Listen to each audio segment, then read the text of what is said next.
Hello, story lovers, and welcome to our magical corner of Storytime adventures. Today, we're hopping into the sunny meadows to meet two of the bestest bunny friends you'll ever know. Pinky, a little bunny as pink as a sunrise, and Brownie, a little bunny the color of warm, sweet chocolate. Pinky and Brownie did everything together. They chased butterflies through fields of clover. They played hide and seek among the tall sunflowers. And they told each other secrets under the shade of the big oak tree. But there was one thing Pinky loved more than anything else, and that was telling everyone how good he was at, well, everything. "Brownie, look at me!" Pinky would shout, leaping over a mushroom. "Did you see that? I bet I'm the highest jumper in the whole meadow." Brownie would just smile and say, "That was a great jump, Pinky." Another time, Pinky found a particularly bright yellow dandelion. "Wow!" he exclaimed, holding it up. "I bet I'm the best flower finder in the entire forest. No one finds flowers as bright as I do." Brownie, who had a small, sweet-smelling violet tucked behind his ear, simply nodded. "That's a very sunny flower, Pinky." One sunny morning, Farmer McGregor's gate was accidentally left open. And just beyond the gate was a sight that made every bunny's nose twitch with excitement. A giant vegetable patch, filled with the biggest, crunchiest, most delicious-looking carrots they had ever seen. Pinky's chest puffed out. "A carrot patch! This is a job for the best carrot snatcher in the world. And that's me, of course. I'll get us more carrots than we can count. I'm faster, sneakier, and cleverer than any other bunny. Just watch." Brownie looked a little worried. "It looks tricky, Pinky.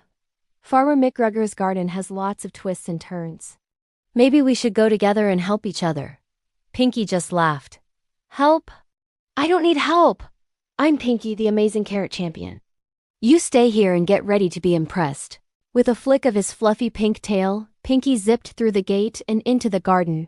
He saw a huge, bright orange carrot sticking out of the ground right in the middle of the patch. "The grand prize," he whispered to himself. "It's all mine." He dashed toward it, not looking where he was going.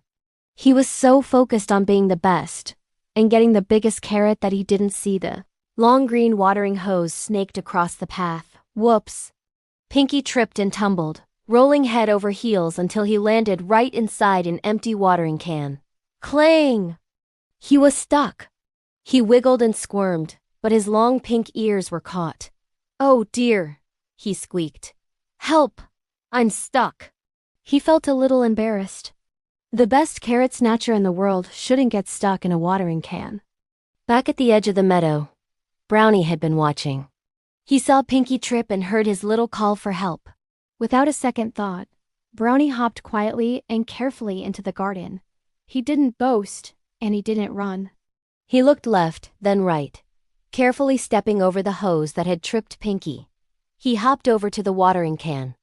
"Pinky, are you in there?" he whispered.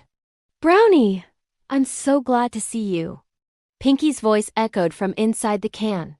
"I got stuck. I was going too fast." Brownie didn't say, "I told you so." He just said, "Hold on, I'll help you." He put his paws on the side of the watering can and pushed with all his might. It was heavy, but he kept trying. Heave! Ho!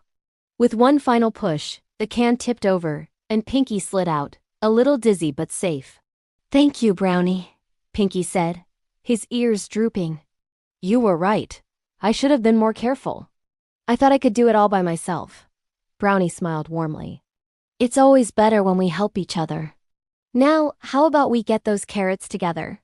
This time, Pinky agreed. "Yes, together!" So, Pinky and Brownie worked as a team. Brownie, with his careful eyes, pointed out the best path. "Let's go around that pile of leaves, Pinky. It might be slippery." Pinky, with his strong legs, helped pull the carrots from the soil. "I'll pull, you help me push," he'd say. They didn't take the biggest carrot in the middle.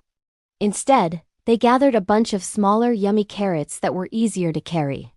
They worked quietly and quickly, and soon they had a delicious pile to share with all their friends. As they sat under the big oak tree, munching on their sweet carrots, Pinky turned to Brownie. "You know, Brownie," he said softly, "you're a really good friend. You didn't boast, but you were the one who was careful and smart. You saved me. Brownie nudged him gently.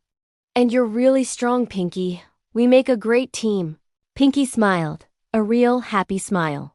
He realized that it wasn't about being the best at everything. It wasn't about showing off or doing things all alone. The real prize was working together, helping a friend and sharing in the adventure. From that day on, Pinky was still a fast jumper and a great flower finder, but he stopped boasting. Instead, he would say, "Hey Brownie, want to see how high we can jump together?" And the lesson of our story today, my friends, is all about humility. Humility means knowing that you don't have to be the best at everything and that it's okay to ask for help. It's about being proud of what you can do, but also being happy for what others can do too. True happiness, just like Pinky learned, isn't found in being number one all by yourself, but in sharing your adventures and successes with the friends you love. We are all stronger, smarter, and happier when we work together. Thank you so much for joining us for this story. If you enjoyed Pinky and Brownie's adventure, don't forget to hit that like button and subscribe for more stories. We'll see you next time. Bye.